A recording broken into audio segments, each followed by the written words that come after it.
I stood in the ice-cold morgue, looking down at the butcher's latest victim. Her naked body lay upon the metal gurney, her appalling wounds clearly visible, evidence of the horrendous torture she'd suffered before her brutal murder.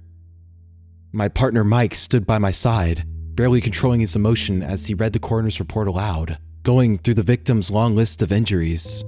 Teeth extracted, 5 in total, pulled out one by one with pliers. 3 digits removed from her left hand.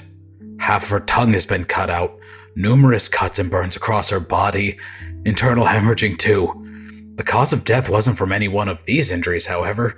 Oh, her life was ended by lethal poison injected into her veins.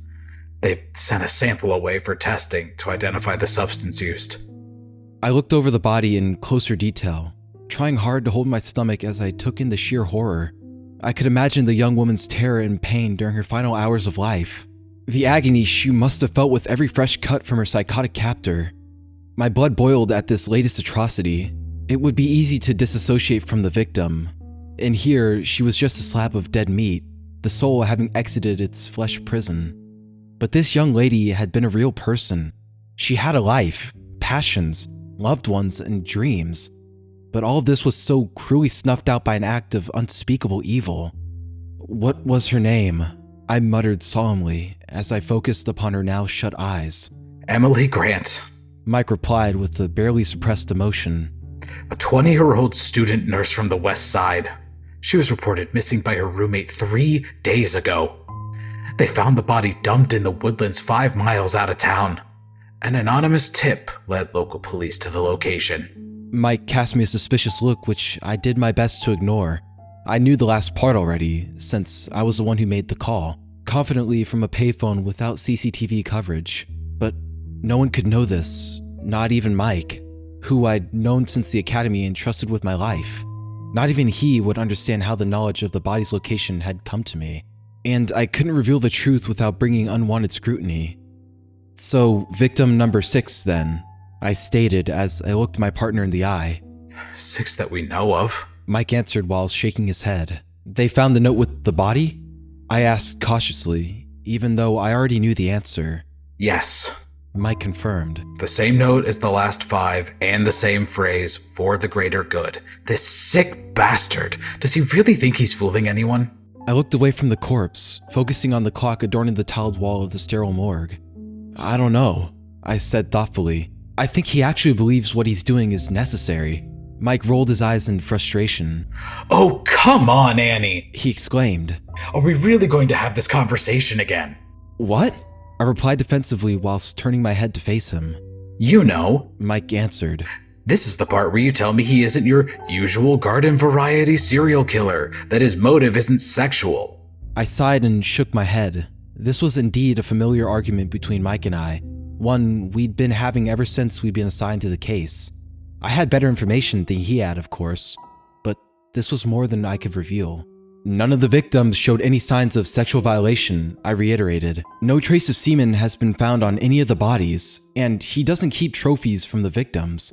Even the body parts he cuts off are left with the corpses when they're dumped. Yes, I know all of this, Mike replied. But the profilers say that— I don't care what the damn profilers say, I interjected angrily as the pent-up frustration got the better of me. They're all wrong about this guy. Nothing about this bastard fits. Just look at the victims. 3 male, 3 female, all from different races and social classes. There's nothing that links them. Oh, nothing except that they were all kidnapped, tortured, and butchered by a psychopath, Mike added flippantly. Well, that's another thing, I stated. All the victims were killed brutally, but never in the same way. The method of torture changes every time, and so does the coup de grace. Travis and Matthews were shot, Sanchez and Kane were strangled to death, Ellie's throat was cut, and now this girl. I pointed down at Emily's mangled body. A homemade lethal injection? It makes no sense. He's changing his MO with each murder, Mike stated without much conviction. It's a strategy to avoid detection. Then why leave the notes? I interrupted. We haven't revealed that detail to the press, which rules out copycats. The notes prove that he wants us to know it's him. Mike nodded his head in agreement. Sure, I guess he must be trying to assuage his guilt. You might be onto something, though. Perhaps he really believes he's doing this for some greater cause. I guess it just proves how sick and delusional the son of a bitch really is. Maybe, I answered thoughtfully. But I think there's still something deeper to this case, a piece that we're missing. Oh, yes, Mike said sarcastically, a sly glint in his eye as he shot me a look. So, it's all a vast conspiracy, huh? What makes you think that? I could have kicked myself, because, once again, I'd revealed too much. Mike surely knew I was hiding something from him, but I had to keep up the pretense. I don't know. It's just a hunch, I answered. Mike laughed at this. One of Annie's famous hunches. With all your insight and wisdom, I'm surprised we haven't caught the killer already. I took the facetious comment in the good humor it was meant, slapping Mike playfully on the back as I drew the morbid conversation to a close. Don't worry, partner. We'll get this asshole. We have to, for Emily and the others. We both took one last mournful glance at the young woman's mutilated body, using our shared anger as fuel whilst we silently vowed to end the butcher's reign of terror. The remainder of our long workday was emotionally draining and ultimately frustrating. Mike and I interviewed multiple witnesses, none of whom were able to give us any useful information. Speaking with the victim's family and friends was always the toughest. As the lead investigator, you have no choice but to confront their shock, raw grief, and anger. But the worst thing was that we had no answers for Emily's devastated parents and were no closer to delivering the killer to justice. Mike and I parted ways that night, despondent but not defeated as we arranged to meet the next morning to continue our investigation. I don't know what Mike did once he went off duty. Maybe he hits the bars and chased after women. If so, I couldn't blame him. Our job wasn't easy and a man needed some way to blow off steam. But there would be no relief for me on that night, because after I drifted off to sleep, the real work would begin. The purpose of this account isn't to tell my life story. This isn't about me. It's bigger than me. But the special abilities I was born with are the reason I am where I am today. I became aware of said abilities shortly after puberty. It was then that I realized I could connect with people in a way others couldn't. And my dreams, they had deeper meaning, showing me events and places I shouldn't have known about. The psychiatrist I went to during my teenage years didn't believe in my abilities. He said I just had an enhanced level of empathy, and that's why I could read people's hidden pain and detect their darkest secrets. I knew this wasn't the case, however. No one could understand my power, and so I vowed to keep it a secret. Nevertheless, these psychic abilities have shaped my adult life. My choice of a career in law enforcement was an obvious one. My visions and dreams, they've shown me the best and the worst of humanity. I've seen and experienced the pain of victims and looked into the twisted minds of vicious predators. My goal is to stop evil wherever I can. But the butcher we were chasing was a killer like no other, because I knew he was like me. That is to say, he shared my psychic abilities, and his power was strong, because he'd been able to penetrate my subconscious and invade my dreams. The killer controlled what I saw through the telepathic link he established. I witnessed horrifying violence in my nightmares, but it was all a blur. I had glimpses of the killer etched into my memory, but never enough to identify him. One thing he did was give me the bodies. I saw the burial sites in my dreams and obtained the details necessary to locate them. But I couldn't go directly to my superiors. I couldn't even tell Mike. How could I explain it? And so I'd taken to calling in anonymous tips with the bodies' locations. These actions put me at risk, of course, but I couldn't live with myself if the victims weren't brought home. At least then, the families could achieve closure. But of course, it wasn't enough. All I could recall from my blurred nightmares were flashes of violence, cold bodies buried in shallow graves, and a faceless killer who repeated the same phrase over and over. Judge me not, Annie. I do this for the greater good. But after Emily's murder, I'd had enough. When I went to sleep that evening, I was determined to use all my mental powers to break through the killer's walls and discover the truth of his identity. Although, as it happened, I didn't have to fight very hard, because this was the night when the butcher let me in.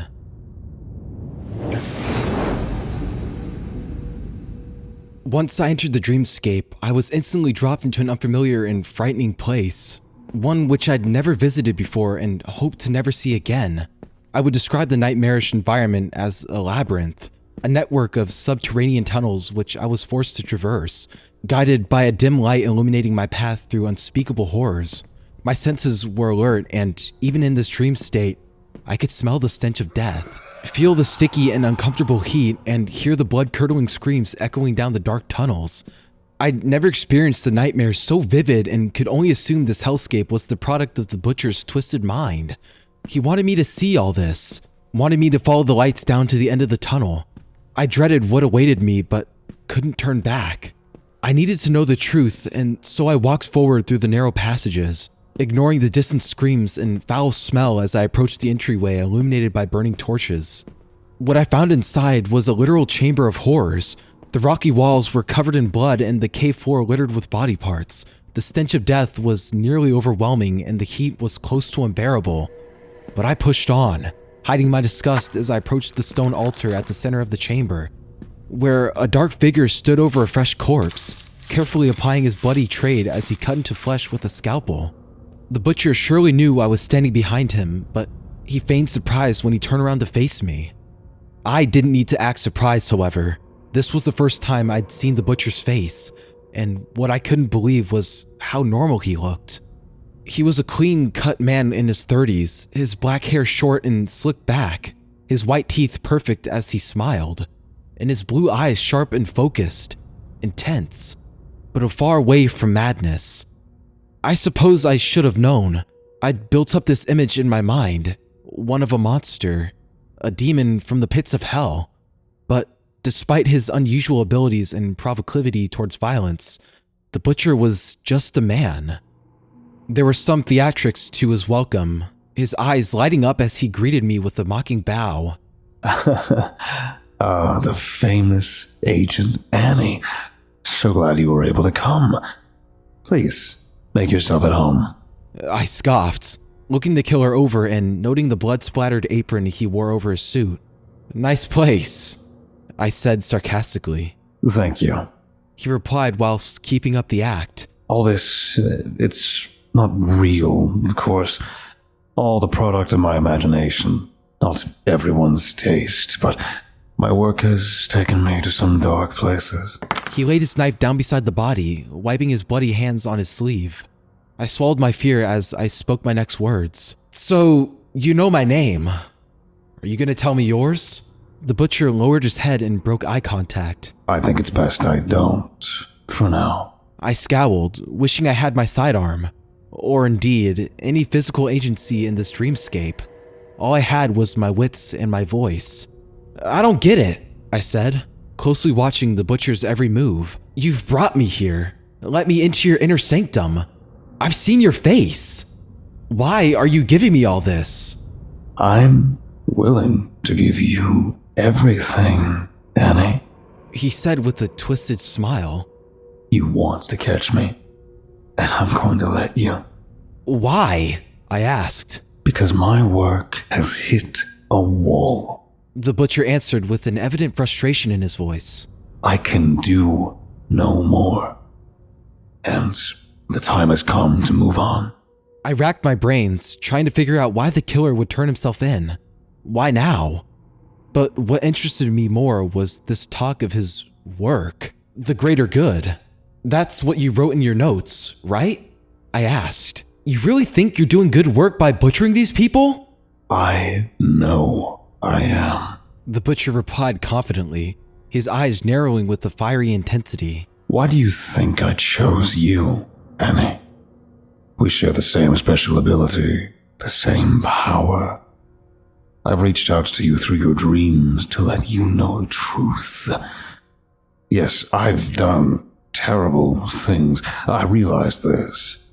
I've tortured, murdered, and mutilated human beings. But their sacrifice is not for nothing.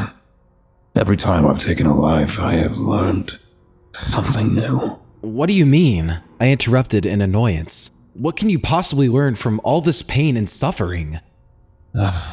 Honestly, Annie, I'm disappointed. I thought you would have worked it out by now. Like you, I can see into other people's minds. I can experience what they experience. When my subject is on the verge of death, something very strange happens. I hold their hand, and in that moment, we are connected. I can see through their eyes, see to the other side. I saw his eyes widen and noted how his tone was becoming increasingly excited. He was on the verge of becoming unhinged. But I didn't believe the butcher was crazy. The other side, I muttered. Yes. The butcher confirmed with a thin smile. This is my life's work.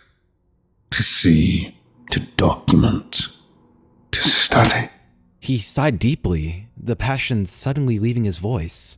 I have learned much about the afterlife, but my research has reached a dead end. I can't make the breakthrough to confirm my theories. Perhaps my abilities are lacking. In any event, my time on this world is coming to an end. Let's cut to the chase, I interrupted. My tolerance for the horrid cave was dwindling, and I doubted I could stay embedded in this dream world for much longer. You say you want to give yourself up? Yes. The butcher replied after a brief pause. My location. Can you see it? I could, as suddenly an image came into my head, a street name and a house number. So be it. The killer said with a regretful tone. I look forward to seeing you in the real world, Annie. With that, he clicked his fingers, and a moment later I was taken from that wicked place, awaking in my bed with my forehead covered in cold sweat. I shot up, struggling to control my breathing and regain my composure. I knew what I had to do, and the next morning would be the time of reckoning. I stood on the street pavement shortly after dawn, staring at the house I'd seen in my dreams with something close to disbelief. I hadn't fully believed my vision was real, not until I saw the building in real life. The house was nondescript and unremarkable, a detached home in a quiet suburb. On the surface, there was nothing out of the ordinary about the property. Sure, the grass on the lawn was a bit too long, the paint on the door was peeling, and the windows were covered by blackout shades.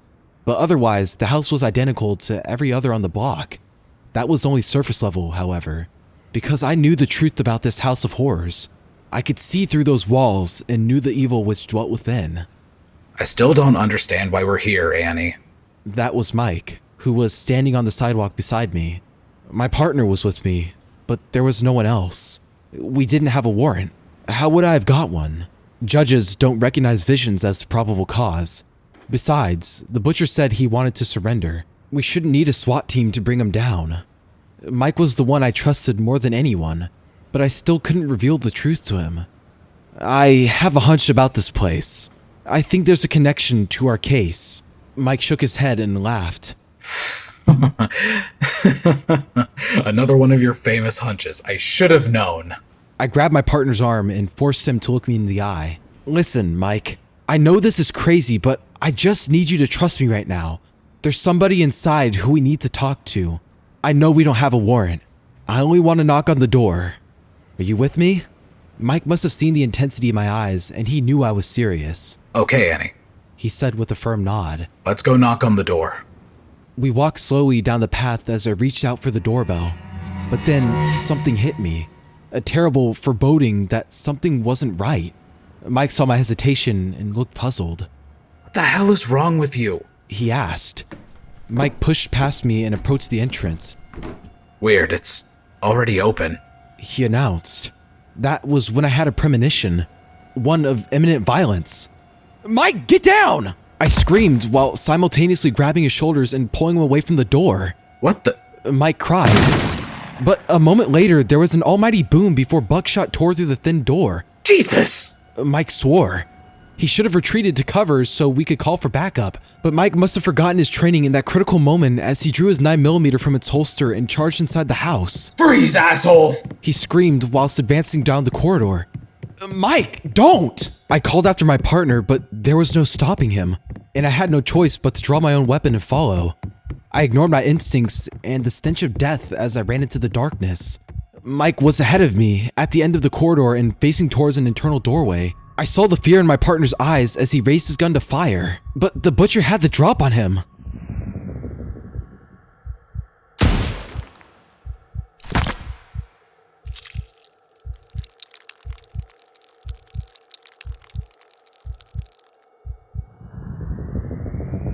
I could only watch in shocked awe as my partner was struck in the head by buckshot and his skull exploded in a gruesome display. A second later, and Mike's headless body collapsed onto the floor like a lifeless ragdoll. Grief and guilt would follow, but in that moment, I reacted with rage. Pushing past Mike's body and entering the doorway, I found the butcher inside a darkened room, desperately trying to load new shells into his double-barreled shotgun. "Drop it!" I screamed while aiming my pistol. The butcher stopped what he was doing but didn't comply with my order. Instead, he met my gaze and smiled a twisted grin. I saw red in that moment, thinking of Mike's mangled corpse and the promise that the butcher had broken. And I squeezed the trigger, firing 2 shots in quick succession. The butcher was hit in the chest and he dropped his shotgun before collapsing against the far wall. Meanwhile, I moved forward, my gun still aimed as I advanced upon the gravely wounded killer. "You dumb bastard!" I screamed in fury. "You said you wanted to surrender!" The butcher managed to smile despite the pain, blood in his mouth as he spluttered his reply. I said my time was done, and so it is. I saw the 2 holes in the butcher's chest and the blood pouring out of him. In all likelihood, he would bleed out within minutes. Part of me wasn't too concerned. He had murdered Mike after all, but I was still a law enforcement officer, and my duty was to secure the suspect and call for backup. So I took out my cuffs and reached forward. But the butcher surprised me by using the last ounce of strength to grasp out and grab hold of my arm. I tried to break free, but it was too late, because I was suddenly transported to a hellish realm. I found myself underwater, surrounded by the cold and the darkness. The water was filling up my lungs, and yet I could not drown. That would have been too easy a death. Looking up, I saw a distant white light at the surface, and beneath me was the butcher. His eyes dead, but the twisted smile still on his blue lips. The killer was slowly sinking and made no effort to swim upwards. But to my horror, I felt an icy grip on my ankle as he seemed determined to pull me down with him, down to the black abyss. But I wouldn't accept this. I could not surrender to the darkness. I screamed in fury even though the water drowned out my cries, and I kicked and fought for all my worth. The butcher's grip was strong, but my determination was stronger. I slipped from his grasp, feeling a burst of elation, but also a strange sadness as I watched the butcher slowly sink into the dark depths. But I only paused for a second before kicking my legs and swimming up towards the light.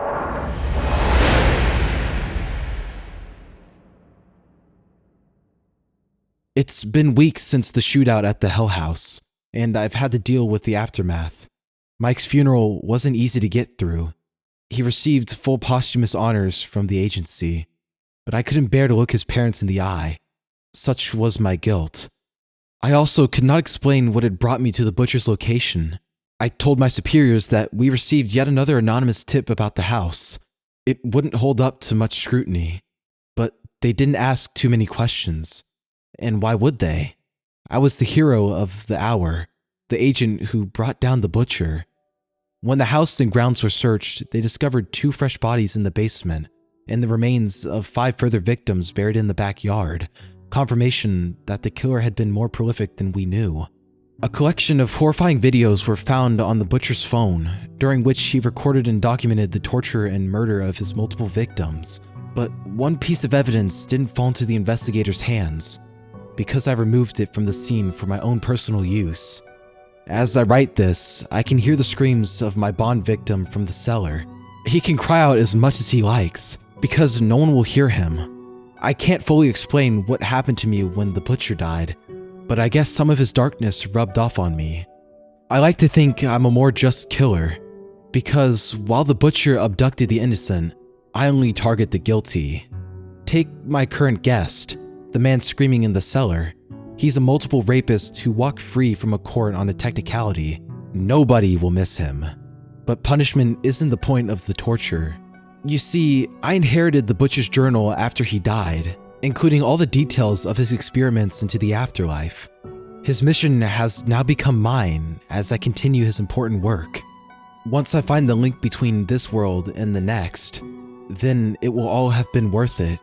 Because now I understand. The bloodshed and the slaughter. It's all for the greater good. Now if you'll excuse me, I have an experiment to conduct.